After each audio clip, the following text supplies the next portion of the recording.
High বন্ধুরা, আমি আবার এসে গেলাম তোমাদের সামনে। আশা করি তোমরা খুব ভালো আছো, আমিও খুব ভালো আছি। আজকে সকালবেলা সবাইকে জানাই শুভ সকাল। আর এই সকালে তোমাদের আমি খুব দারুণ একটা জিনিস দেখাবো, সেটা হলো ভেড়া। ভেড়া চাষ করা কাকে বলে সেই জিনিসটা তোমাদের দেখাবো।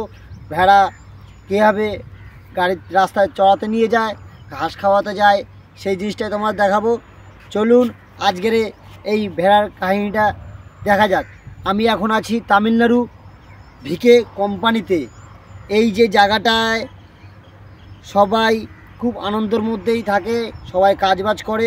তার মধ্যে কিছু মানুষরা আছে যে এখানে ভেড়া চড়াতে নিয়ে যায়, তাদের মায়না দিয়ে এখানে রাখা হয় ভেড়া চড়ানোর জন্য। চলুন আজকে সেই যারা ভেড়া চড়ায় তাদেরই আজকে তোমাদের আমি দেখাবো। চলুন দেখা যাক। গাইস, দেখতেই পাচ্ছেন এই যে ছোট্ট বাচ্চা ছেলেটা সকালবেলা এক পাল ভেড়া নিয়ে তারা মাঠের দিকে রওনা দিয়েছে। দেখতেই পাচ্ছেন কত ছোট ভেড়া থেকে শুরু করে বড় ভেড়া সবাইকে নিয়েই মাঠে চড়াতে যায়। তা শুধু এই ছোট্ট ছেলেটা না, এর সঙ্গে একটা ওর বাবাও আছে। এই যে লোকটা দেখতে পাচ্ছেন, এটা হলো গিয়ে ছোট্ট ছেলের বাবা।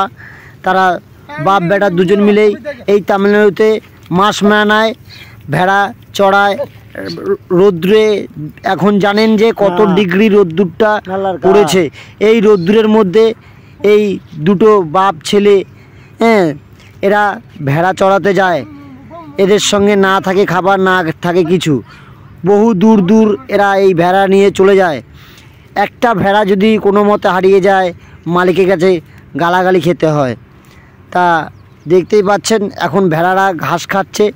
এখানে সবুজ ঘাস খুব কমই পাওয়া যায় এই তামিলনাড়ুতে। এখানে বেশিরভাগ এখানে এই শুকনো ঘাসটাই বেশি পাওয়া যায়। সেই শুকনো ঘাসটাই ভেড়ারা খেয়ে মানুষ। কিন্তু ভেড়াদের বাঁচানোর মূল উদ্দেশ্য হলো এই বাপ আর ছেলে, এই দুজনের জন্যই এই ভেড়াগুলো খেতে পায়।